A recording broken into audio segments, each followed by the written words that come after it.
I'm the Senior Associate Director for Elliott School Alumni Programs, and welcome to our Elliott Experts Weigh In.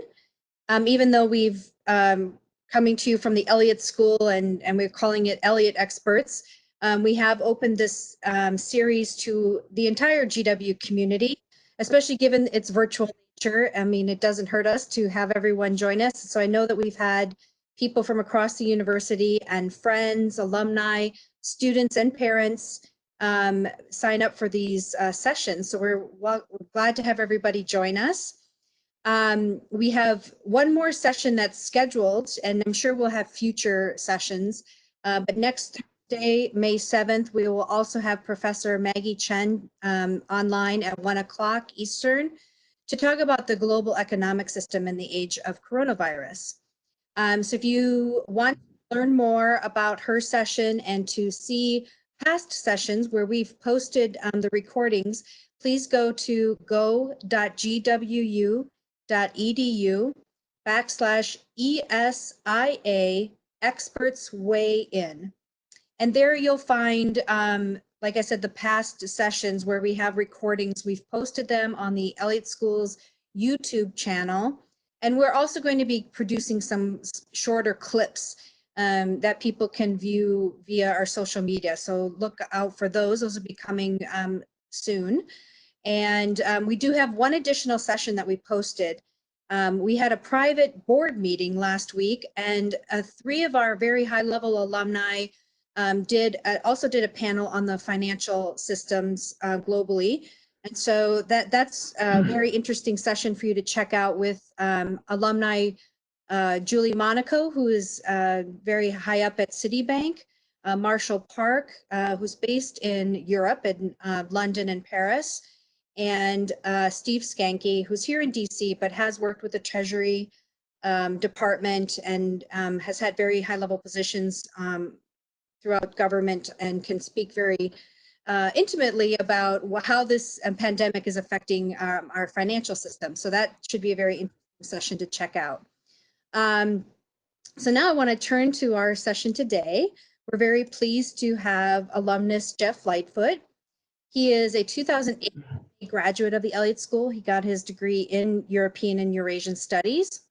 He is vice president at the Jones Group International, an international business advisory firm founded by General James L. Jones.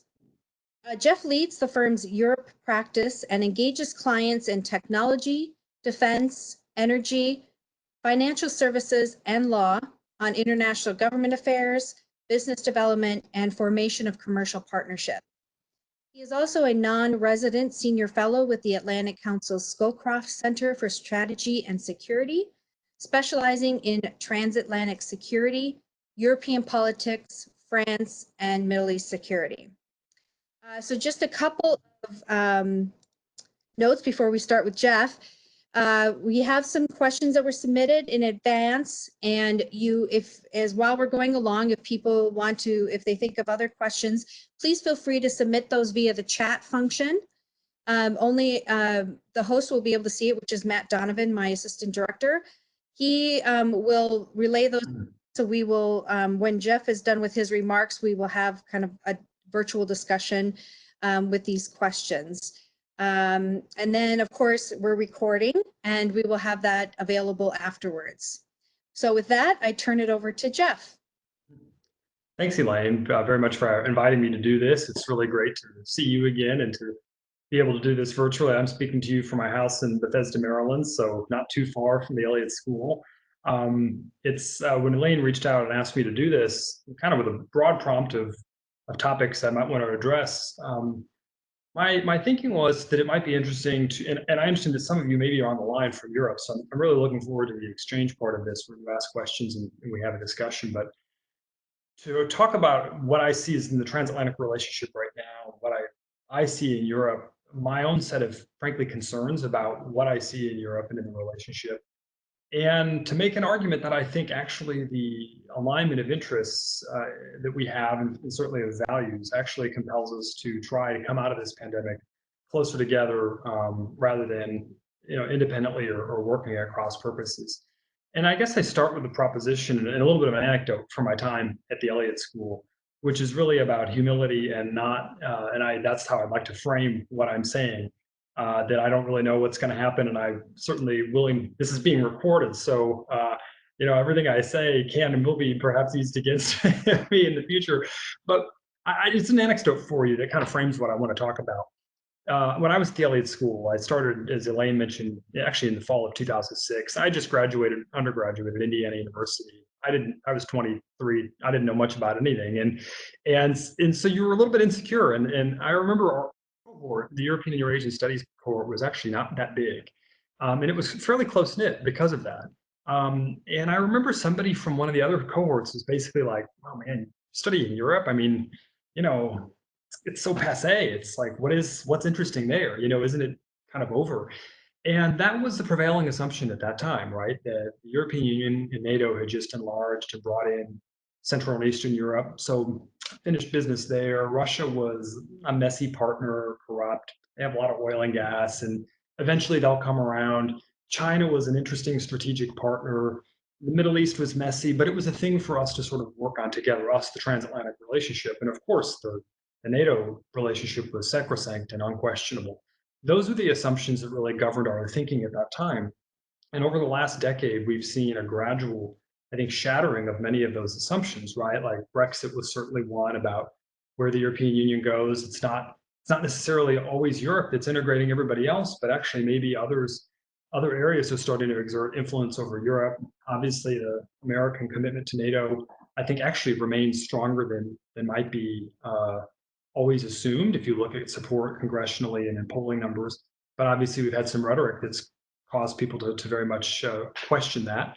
And so I see reasons there for concerns, but I still fundamentally come back at this, and it won't surprise you, based on the bio that Elaine offered. My work with past work and current work with the Atlantic Council, and my current work in the private sector, working for a former NATO commander, that I remain an Atlanticist. I was one when I went into graduate school. I believed in the importance of the transatlantic relationship, and I believe in it now. And I've always believed in it because I thought that it was the best vehicle for the United States to advance its interests.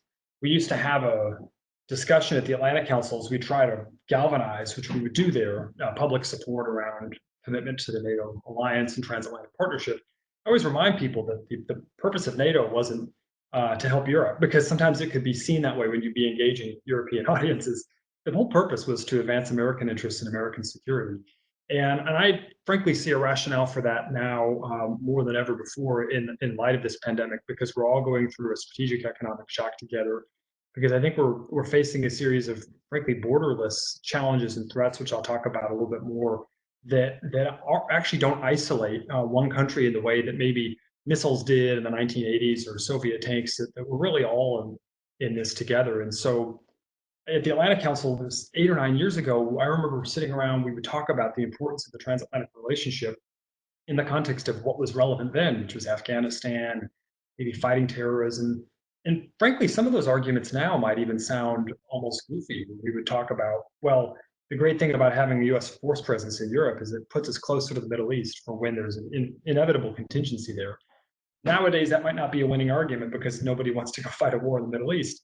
But I actually think the argument's stronger than ever before, and that's principally because of some trends that I see and particularly the emergence of autocracies that I think have thrown into stark contrast what Western values, frankly, are, and what we're seeing coming out of Russia and China, that I think is eventually going to push us closer together before. So I see a more current rationale for this than I did perhaps several years ago. Now, there's a joke about the coronavirus that it's only reinforced everyone's thinking about things they already believe. So, if you're a socialist, the answer to the coronavirus crisis is more government spending. If you're a libertarian, it's open up the economy and, stop regulating me and telling me what I can do. If you're a globalist, it's we need to support, so to speak, support the WHO and international institutions. And if you're a nationalist, shut the borders and that will solve all the problems. That's sort of the joke. And perhaps I'm guilty of it. I went into this thinking transatlantically. I come out of it thinking that way.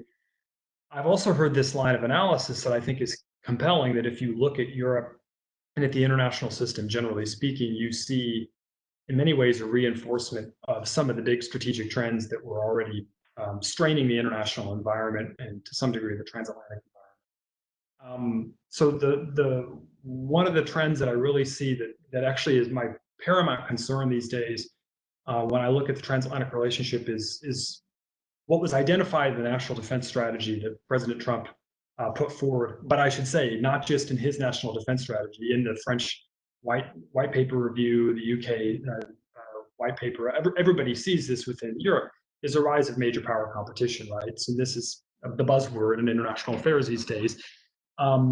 That's thinking in some ways started with Russia's sort of resurgence in not only in Georgia, Ukraine, but also in Syria. But I think in the last year and a half, it's 2 years, it's really focused the minds on what China's up to.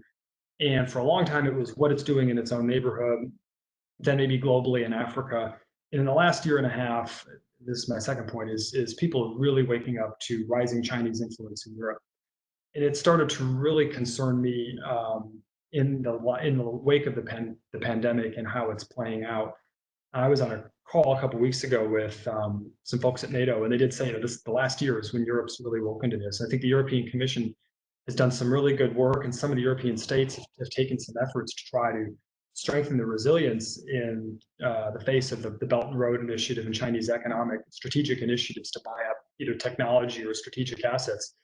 Some of this started after the financial crisis, which people are looking at now as a warning sign that when Europe fell into economic distress, when the Greeks were maybe not getting all the help that they needed from the European Union or that they might have wanted, that the Chinese entities came in and bought the port of Piraeus, bought ports in Italy, strategic infrastructure that is a real concern now for U.S. military planners and for NATO. And what we've seen is a really surprising uptick in assertiveness, I think, from the Chinese on this. For a long time, Deng Xiaoping's playbook was kind of sit tight and bide your time. History is long. The numbers, the trends face China, broadly favor China. And that model held for some decades. And under Xi Jinping, obviously, there had been a sign of some more assertiveness. What's been really striking to me is seeing the Chinese start to really play the information game, taking a page out of the Russians' book. And for example, there's been some great writing in Politico looking at how this is playing out in Paris, Chinese embassy in France, where there's a conflict between the French Foreign Ministry and the Chinese embassy that's gotten a little heated about use of disinformation and a broader narrative of, there's been certainly a narrative game here, right? I think at the outset, the US and some others in the West were saying, well, this pandemic took off in China because information flow didn't move properly through the system. And I think the Chinese have really tried to flip that narrative and say, well, actually, we've stamped out the coronavirus. These democracies are a mess. People are dying and being put in trucks after they pass away because there's no capacity. And this is starting to play out all across Europe. And I think it may actually have some blowback effect, but it's certainly concerning. We've certainly seen a little bit of what you call kind of mask diplomacy. And I've even seen text messages to European officials that have been sort of shared with us of Huawei and other Chinese entities essentially offering masks to people who regulate their work. And so these are trends that really concern me. And so this weaponization of information is something that I think was a trend line we saw before and is very much front and center about how nations are competing for advantage, strategic advantage in terms of responding to the coronavirus. And then these tools of influence that were prevalent before and have concerned cybersecurity. I mean, you think about right now, each of us now on this call, or all of us working from home, we were concerned about the cybersecurity environment before. We're now cripplingly dependent on it to do anything. And that strategic investments in supply chain security were all big concerns before. They're bigger concerns now. I guess my fifth point is that of a trend line that I saw before that concerns me again is divisions within the European framework, principally north-south, and how this plays out from an economic recovery position in Europe. Italy and Spain are really hurting, and they're really going to hurt, and not just them. Southeast Europe has come out of this in some ways better than in some cases in Western Europe, but obviously we're in the early innings of this ball game, and so will Europe be able to come together with an economic plan that works for everybody and keeps countries like Italy that have always been Europhilic in the game. And then, of course, this tension between open borders and closed borders, between sort of the populists and the multilateralists. I think that's going to be a debate that's going to continue. And the other sort of trend line that concerns me is, what kind of, as a NATO, somebody who cares a lot about NATO, the alliance made a lot of progress over the last 6 years or so in getting defense spending numbers up. This alliance is not sustainable. It's a bipartisan concern. It's not sustainable if the burden is not shared much more equally. The alliance made a lot of progress on that over the last 6 years, and President Trump put a lot of emphasis on that, but his predecessor did as well. And Germany, for all the grief they take, their numbers are up significantly. They have a long ways to go. Well, coming out of this, with all the stimulus that's going to be put in the other sections of the economy that are much more urgently needed, I fear that we don't go through what we did 10 years ago, where allies just cut in an uncoordinated way, but coordinate in strategically so that the alliance stays equitable and America stays engaged. And the broad, I guess my takeaway is just real concern at the moment about where Europe sits in this strategic context. None of us has come out of this pandemic well. I think Europe's come to a realization before this that it had a strategic set of vulnerabilities in China. I think nobody gets this better than Emmanuel Macron, who has this strategic autonomy agenda, which I do want to come back to. And yet the question is, in this immediate moment with all the challenges before it, is Europe strong enough, coherent enough, or is it too vulnerable, frankly, to not allow itself to be heavily influenced and pressured by the Chinese? And in fact, I sense the Chinese see a strategic window of opportunity that they're moving to fill. I think it's backfiring some amongst public opinion and elite opinion in Europe, and that's an opportunity for the United States. But I think it's going to require us to be united, because both in the past, the United States has, in some cases, and China certainly does this now, try to divide the Europeans, divide and conquer. And that's sort of the nature of China's 17+1 forum, through which they engage really Eastern Europe and leave the West European out of it. And so I think unity is going to be the best way in which we ensure that our values and our interests are protected together. And I want to talk a little bit about how we might do that. So I see three broad rationales for why we ought to continue to try to work together as a transatlantic family. And that first is the values question, which I think is more stark than ever before. People have, in the past, we all thought that we were going to make good democracies out of the rest of the world together. It was easy to get caught up in the internal disputes. And frankly, we've spent a lot of the last few years arguing about that, questions about populism and rhetoric and things like that. But when you sit down and ask yourself, fundamentally, the European Union states, NATO states, and the United States, Canada, we fundamentally have a pretty similar view about the rights of individuals versus the right of the state, that I think are going to be more and more important, particularly when they're overlaid with technology issues that are going to sit not only at a government level, but are going to heavily impact our society. So I think that's issue number one. I was always a realist. I've always been a realist. Brett Scowcroft was one of my great mentors, and I actually used to put these things much more to the side. But the way I look at the international environment now is it's increasingly a contest between free and unfree societies for influence, and technology is driving part of who's going to be the winner in that contest. And so I actually think it sits at the basis of this relationship more than ever before. The second reason is the US and Europe are generally advanced market economies, and we're all going to go through this huge recession together. So for the US to coordinate with a less advanced economy it's important, but it might be less relevant. But we're certainly going to benefit, I think, economically together if we work a common agenda. And then the last thing, as I mentioned, I think because of the border, I mean, it's cliche to say this, but the borderless nature of these challenges, I talked about supply chain security and the strategic influence of investments in certain sectors. Those are things that, I mean, borders matter. You can put up some restrictions on investments, but these are just global financial flows. These are things that they're not so easy just to wall off, and they're not like traditional defense challenges. And I think US and Europe are going to face these together. And so that gives me sort of a 5-point agenda that I think that the US will be looking to try to take up with its European allies to try to come out of this crisis better. And the first is the economic one that I mentioned. It's just sort of, we should be looking, I hope, to coordinate our stimulus plans and come out of this so that we're pumping money into the economy together in a thoughtful way. Obviously, this is going to be sort of a US-EU agenda, but it's going to take place in the G7. It's going to take place in the G20, the IMF, and other institutions. Secondly, I hope that as the Brexit process takes place, that I think the UK is going to remain a crucial strategic ally of the United States. It's in a difficult spot now to have left the European Union, and what's going to be a really difficult moment. So the sooner we can get a free trade deal done with the UK, I think the better off we'll be. And then third, there's going to be, I think, a conversation about supply chains and reshoring. And I would like to see the US and Europe look at each other as trusted suppliers. And by the way, I put others into that as well, the Japanese, South Korea. And I think a lot of us are going to be asking, how do we get some of the supply chain out of China? It's been uncomfortable to have ventilators and masks so dependent on one single source.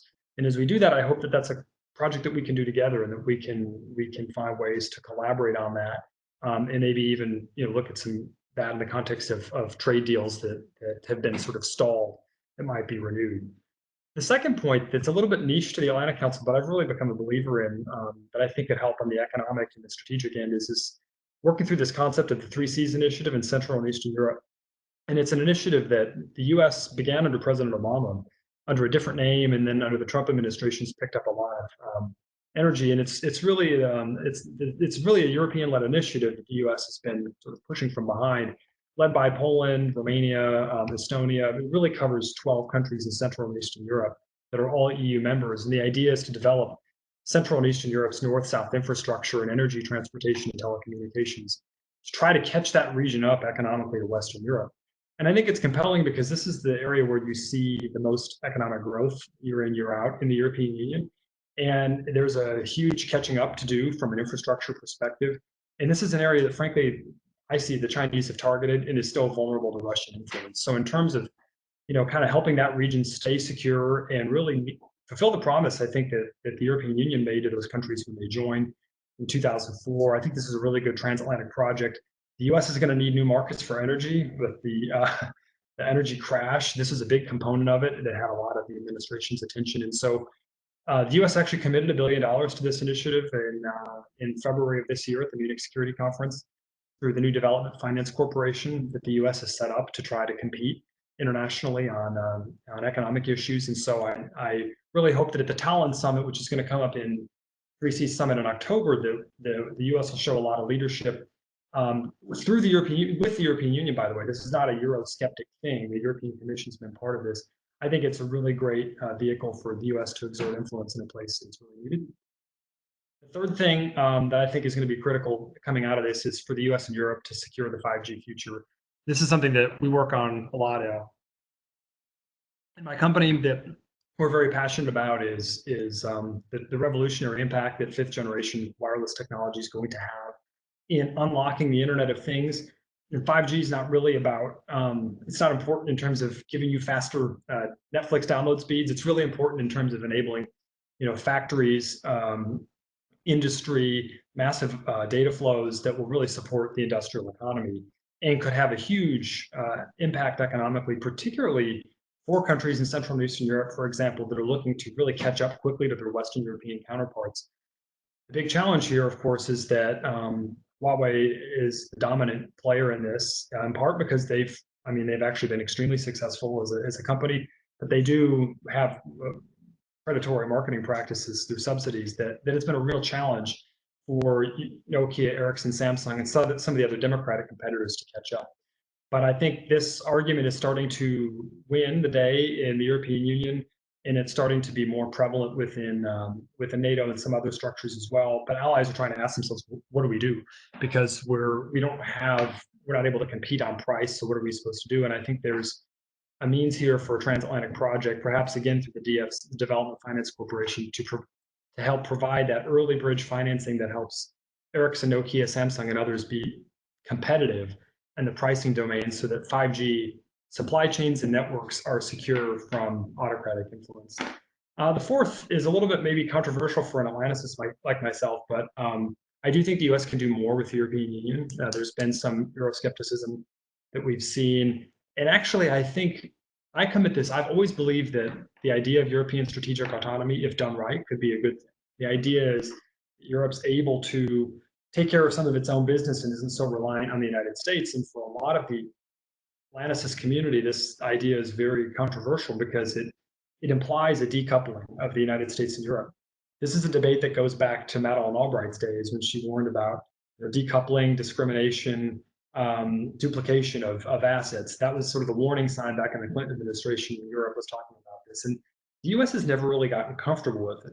And it's typically been a French idea that people start to hear General de Gaulle's voice in the background, and it makes people nervous. But I look at this and say, I'd rather have a strong Europe that's democratic, that's autonomous, but still connected to the US through NATO. I'm not saying get rid of NATO, but just allowing Europe to spread its wings and fly a little bit more and encouraging it to do so, I think gives Europe a greater interest in supporting itself in terms of its own defense. I think it makes it more sustainable politically here in the United States.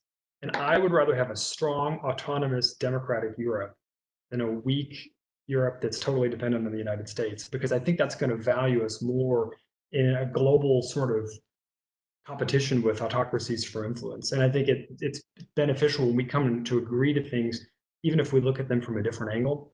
And so, generally speaking, I think for the United States to actually get on board with that agenda in a way that keeps our allies comfortable, we're not walking away from them, but we're encouraging them more to spread their wings and fly. And I think a lot of these challenges I talked about, whether it's 5G or investment screening or reshoring, the things that I think are going to be in the agenda, they don't still fall in NATO's basket. Those are outside the traditional defense realm. And so I think there's a partnership opportunity there with NATO and the European Union that we can take advantage of. And the last thing I'd say is, let's make sure we're committed to our democratic values. Let's talk about those. Let's, commit to those each. And there's challenges in the European Union. There's a lot of concern about what's going on in Hungary and some other places. And I think we have to make sure that stays foremost. It's maybe an important part of what we talk about and an important part of our bilateral agenda. So those are just some specific ideas I wanted to put on the table, but I don't want to go on too long because I probably have, and that's never good on a VTC format, but would love to take some questions and engage in a discussion on this. Thanks. Great. Thank you, Jeff. A lot of food for thought. I'm going to start with a question of my own, but I'm sure people have this and it's floating around now these days, but especially with Brexit and other people talking about leaving the European Union. Do you feel, maybe it's too early at this point, but given the pandemic and everything, do you think the EU is strong enough to weather this? And is it still, or has it weakened it more? Yeah.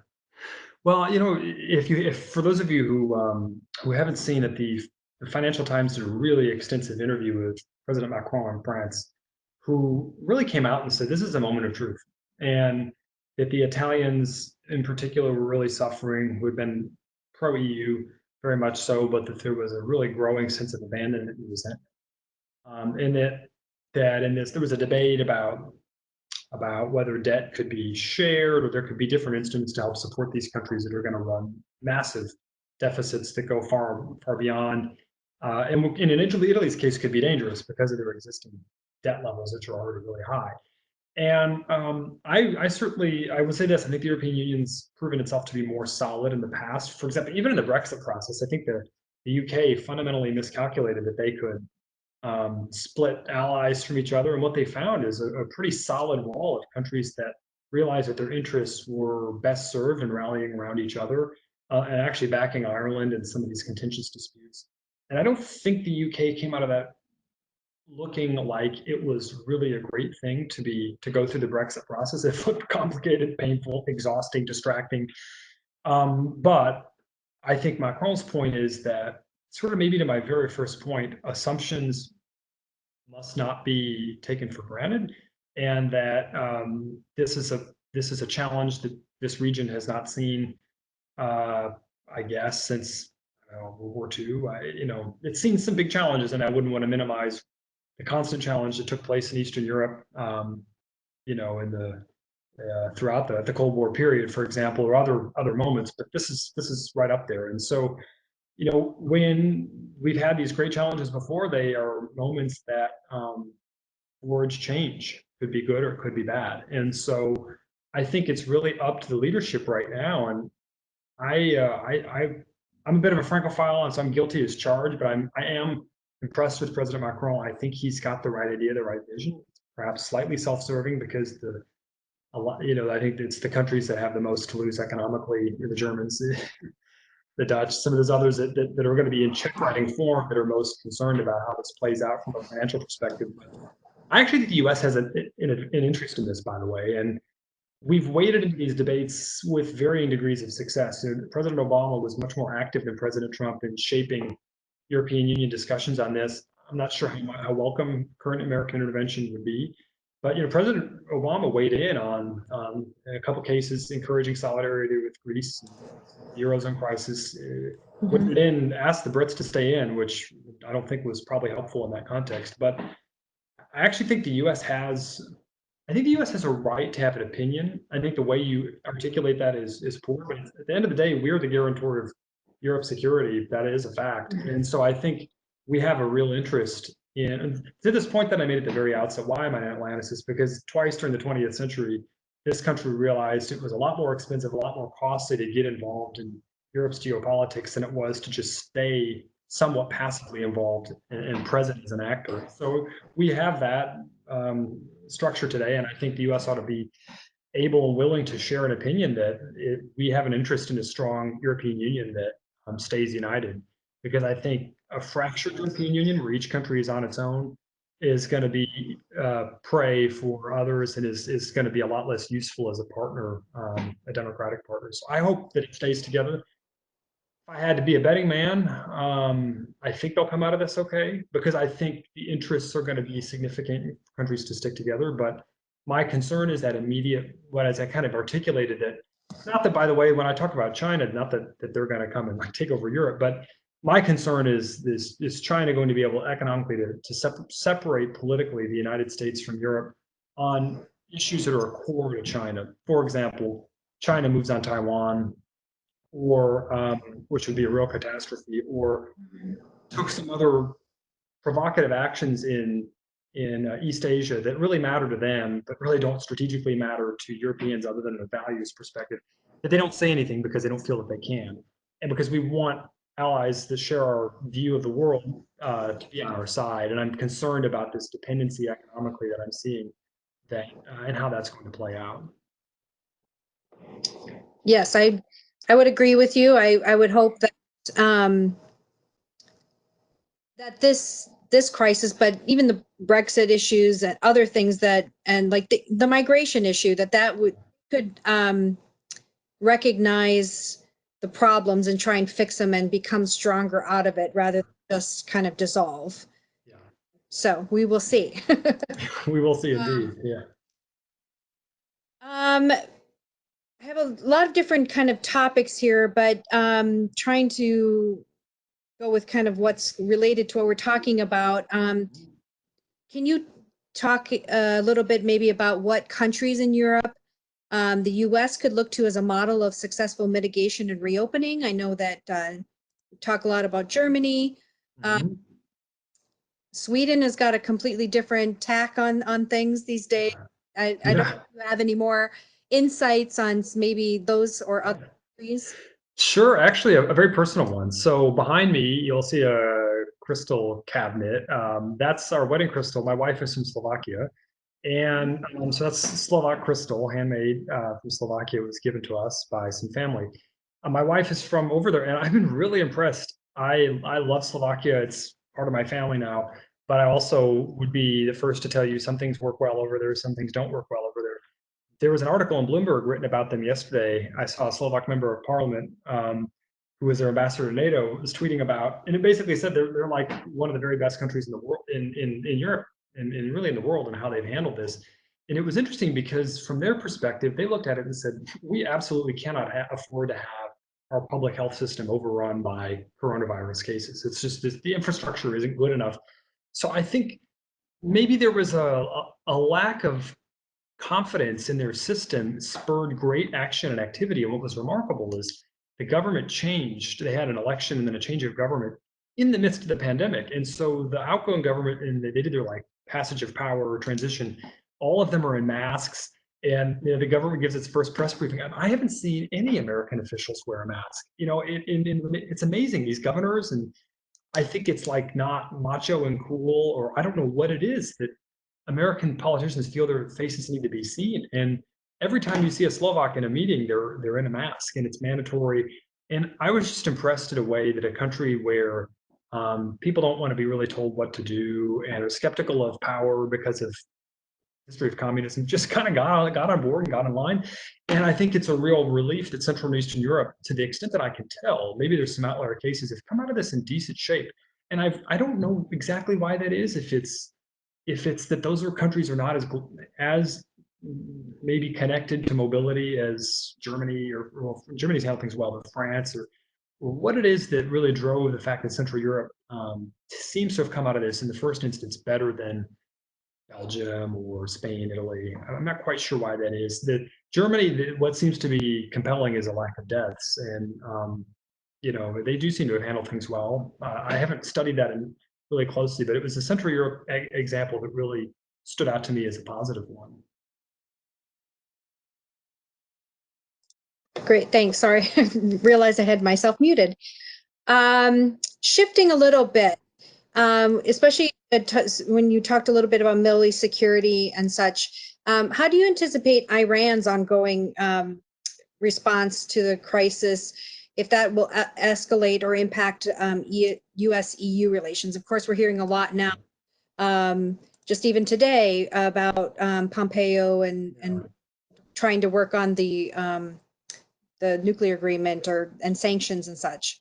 Yeah, I followed that a little bit. I haven't followed it extremely closely.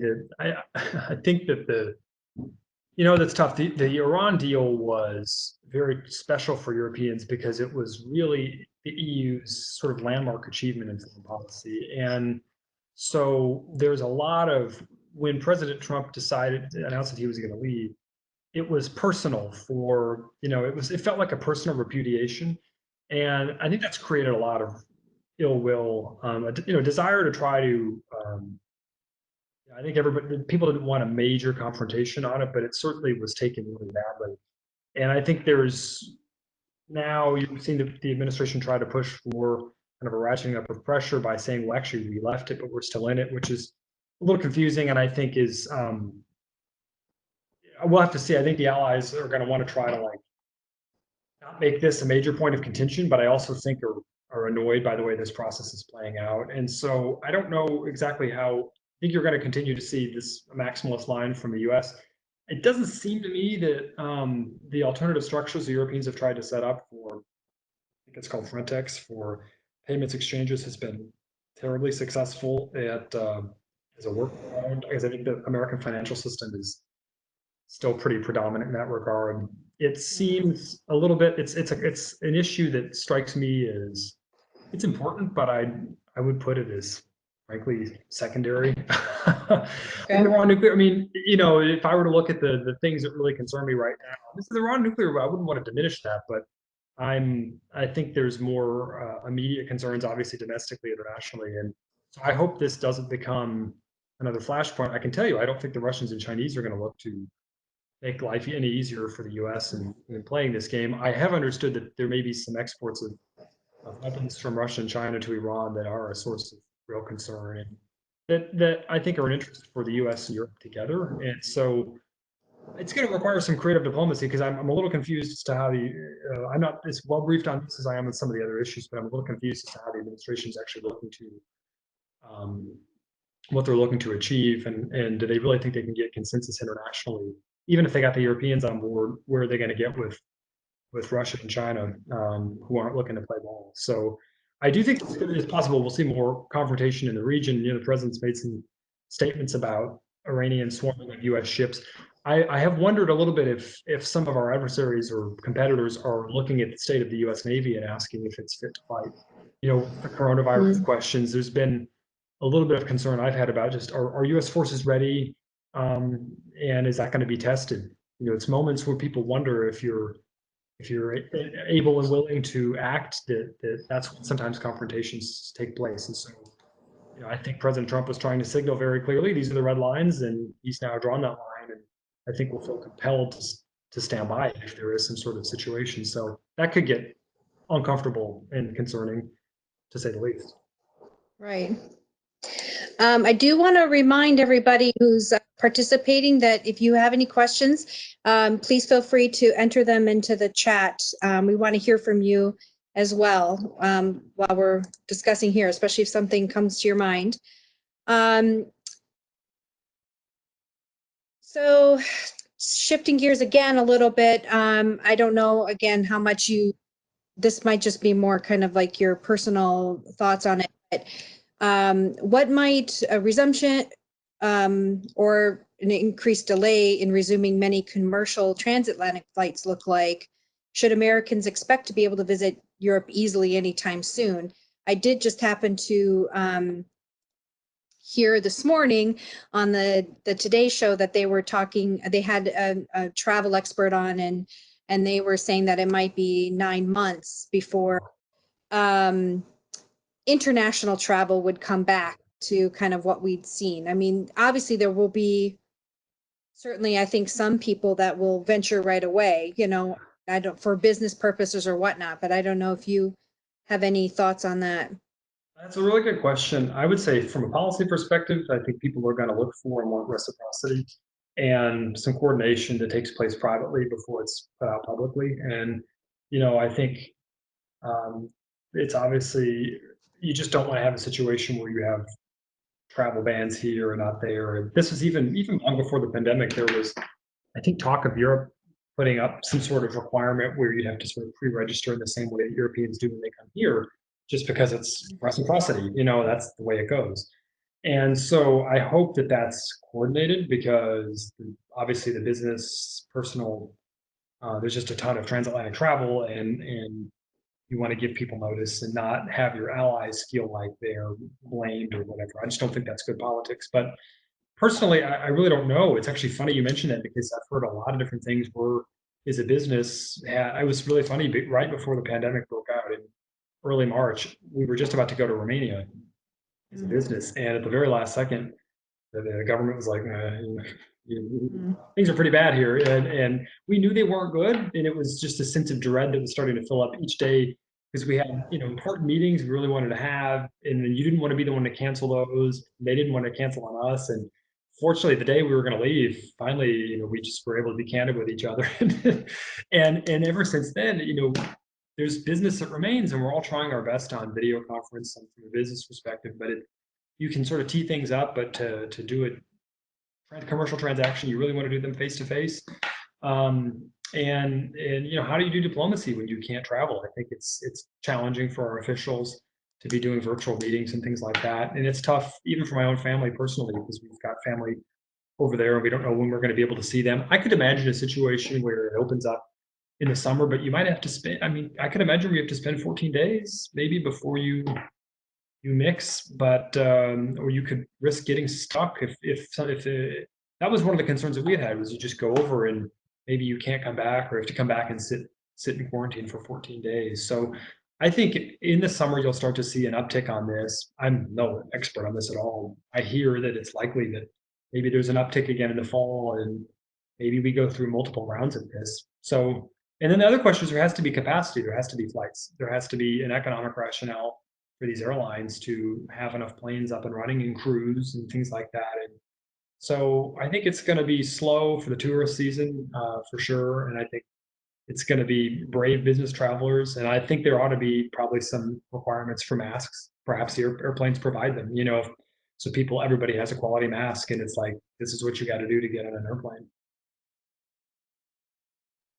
Yeah, for several of you we were talking earlier, where I had seen on the news a few weeks ago, maybe 2 or 3, that the flight map over Europe only had like 3 or 4 flights going, and the US still had hundreds, but still less than normal. But it just, they seem to shut those down a lot more than we had. Yeah. So it's just interesting how that's all going to go. Might be good business in Europe for the night trains and the rail industry that kind of got clobbered by Ryanair. I don't know, maybe that's no better, but yeah. Well, yeah, we'll have to see. We have a question that just came in through the chat. What do you think it will take to repair transatlantic relations, especially vis-a-vis US, France, as the pandemic has seemed to shatter the exceptionalism that each claims to different degrees? Well, that's a very good question. It's a tough question. I'm actually working on a project right now with the Atlantic Council on the U.S.-France relationship, and really in the defense realm. And I had an interesting conversation today with the guy who sort of wrote France's space strategy. It was kind of interesting because France published a strategy on space, and they see international competition in space, they see defense applications in space, and what was basically said was, we're like we're the only ally of yours that really is in the game on this at this level, that has this created a space command, that has a space strategy. That, and if you look at France, it's a unique country that, if you asked me 15 years ago, the ally of first resort was the UK for sure, and it still is the deepest of the relationships that we have with the nuclear sharing, the intelligence sharing. France doesn't want to go there. That relationship's not going to go there. But what's interesting about France is that it almost uniquely in Europe takes the defense and strategic situation really seriously, and is serious about being able to independently analyze it and come to a broad set of conclusions that is not hugely different from our own on the stuff that really matters. And I think that's going to be more valuable than ever. I still think that we have some pretty significant differences right now about multilateralism, about our nuclear deal, all that stuff. But at a basic big level, they come to the right conclusion on a lot of the right issues. I think the real question to me is, can President Macron find a follower, so to speak, for his agenda on the European Union? His big idea is European Union ought to be strategic and sovereign, and that's the only way it's going to count in a world of kind of elephants butting heads. And I think that's right, but it's really hard to do, and it's he's been really had a hard time getting Germany on board with that. If he's able to have this, I'm sure he's sitting there saying a pandemic, like Rahm Emanuel said, is a great opportunity not to be wasted. But certainly they've come through this. It's been really challenging for them. It's not. They've had things that have worked out well and things that haven't. It was, people were sort of. One of my friends from France was saying that in the United States, civil societies kind of really shined, whereas the federal government, has been, it's maybe not where people have looked for action. And then they were saying, but in France, the TGVs are transporting people from this region to that region, to find hospital capacity where there wasn't some. The central government in France springs into action, whereas in America, civil society is maybe the leading actor. So I think it's a process, but I actually think the relationship, some of the structural stuff is pretty good. It's been tested by differences over multilateralism in the European Union, but I actually think that they are becoming the partner of for the United States. Okay. We have a couple more questions from the chat. The first one is the U.S., of course, is in an election year. And do you think the EU-U.S. relationship will be relevant in the political debate? I mean, it's kind of hard to think that way right now, just because obviously healthcare and the pandemic and everything is so front and top of mind. But do you see that in particular, I guess, or international? Very good question. It's always a big question in these presidential elections. Yeah, it's a really good question. You're right. It's really hard to know what the debate issues are really going to touch on, and how much the international space is going to be relevant. I mean, I think the EU could come up in a couple ways. In normal times, it might have come up on trade. I can certainly hear President Trump saying the Europeans are killing us on trade. That could certainly probably come up on the Republican side, and on the Democrat side, what you might hear a little bit more of is, how do we work with the European Union on some of the issues that I talked about? I will say that it's funny. I noticed there are some Democratic advisors to candidates coming out calling for the U.S. do more with the EU. I would reject that needs to be just a Democrat thing. I think it actually can be, you can find bipartisan cause around the objectives that wants to achieve. And so while I wouldn't agree, I've seen some people say, well, we should work less with NATO and more with the EU, and I don't think it should be an either or thing, because NATO is where the U.S. has a seat at the table. I don't expect the EU to be a big part of the political debate, which I think is going to be a lot sharper. Frankly, I think it's going to be really personal when it comes down to the debate, because I think Vice President Biden's going to want to make it a referendum on the president, and it's just going to be personal. But at the policy level, there is some discussion about where does the EU fit into what we want to do transatlantically. Are we doing enough? Could we do more? Um, and then I think it's also a little bit up to the Europeans too, because I was in Brussels about a year and a half ago, so February of 2018, and I was really struck. Excuse me, February 2019. I was really struck at the commonality of views that our delegation from the Atlantic Council had with many of the commissioners that we met with on 5G security, on the China piece, some of the things that I was talking about. It really surprised me. I was expecting a lot more pushback. And and what we heard is the problem's not here, guys. It's with some of our member states that are, and this is the concern that I have, is that the commission gets the set of challenges. A number of the member states get it. There's a few member states that don't get it, or are, like I said, to some degree, a little bit compromised economically. So much of their strategic infrastructure is controlled by the Chinese, or they're so dependent that they're going to serve as a blocking quorum on some things I think would be good for the relationship as a whole. So if that's the case, if Brussels can't act because some of its members won't, then the US is going to be incentivized to work through nation states and play this divide and conquer game, which is probably not in Brussels' interest. So I think it's a little bit up to the EU. Europe will determine how it's treated in some ways by others too. It takes two to play the game. Right. Okay, we have one last question, somewhat related to that, but focusing more on trade. So in addition to the relationship itself, do you think that free trade between the US and EU could be a way to boost all of us out of the economic crisis that's come out of this pandemic? It's a really good question. Um, I don't know, because on the one hand, like I typically believe in trade agreements, particularly among allies and friends. When a lot of people are unemployed, I just don't know what the economy is going to look like after this is over. And I've seen people say that like an economic transformation of 10 years is taking place in a matter of months, potentially, and on the back end of this, do people decide, actually, I do want to automate that now because I don't want to have a workforce working so close together.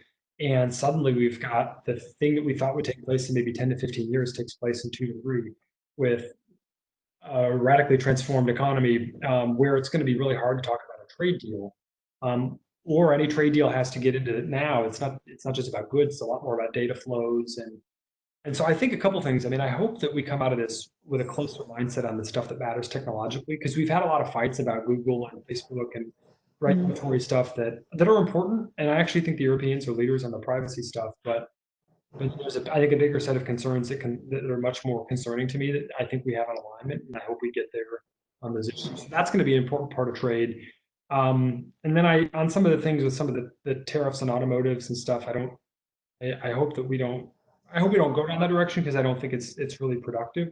So I would say that I hope we get there, and I hope that there's a transatlantic approach on protecting our economic sovereignty and reworking some of our supply chains so we're a little bit less vulnerable. And I think maybe that's where it starts. Uh, a trade deal could be really hard politically. It just wasn't super popular before. It may have only gotten harder. It's hard to know. Yes, yeah, there's still so many questions that are still left to be answered, and hopefully we will do it together, answer them together. I appreciated your comment early on about how this is the joke, if you will, about how this has reinforced what we each think about how we should approach the world. And I do very much, I'm more of a globalist and feel that we need to be working together. So I'm hopeful that we can do many of the things that you talked about and reach out more to our allies, especially across the Atlantic, and kind of get out of this protectionist rut that we've been in maybe for the last couple of years. Do you have any last thoughts before we close out here? No, I think, I mean, look, I would just say, I think my fundamental baseline is we do it because it's good for America. And I think that's I actually think an America First agenda can actually, you can do things to promote America by working with our allies, because that's what sets us apart in this world. And I think we come out of it stronger for that reason. And so I think it's an agenda that can be broadly ought to be bipartisan, because I think each side can craft an argument that works to their advantage. And so I hope it's not seen at all as a partisan thing, but something that both sides can get behind. Yeah. I think we've long passed the days where anybody can go it alone, right? We've Yeah, exactly. integrated the economies and trade and everything so much that it's too hard to say, we say America first, that we can actually just go it alone and not repercussions. So Sure. wholeheartedly agree on that. So thank you again, Jeff, so much for joining us today. It's been a great discussion, and we again will have this recording online either hopefully later tomorrow, because it takes a little bit for it to finalize online, but we will have that posted as soon as possible. And we hope to see you around in person soon, I hope, Jeff.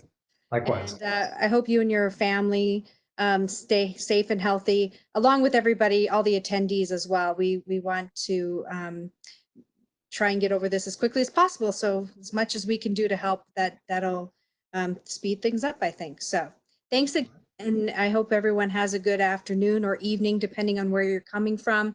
And we'll get through this rain here in DC enough. So All right. thanks Thank again. you. All right. Bye-bye. Bye.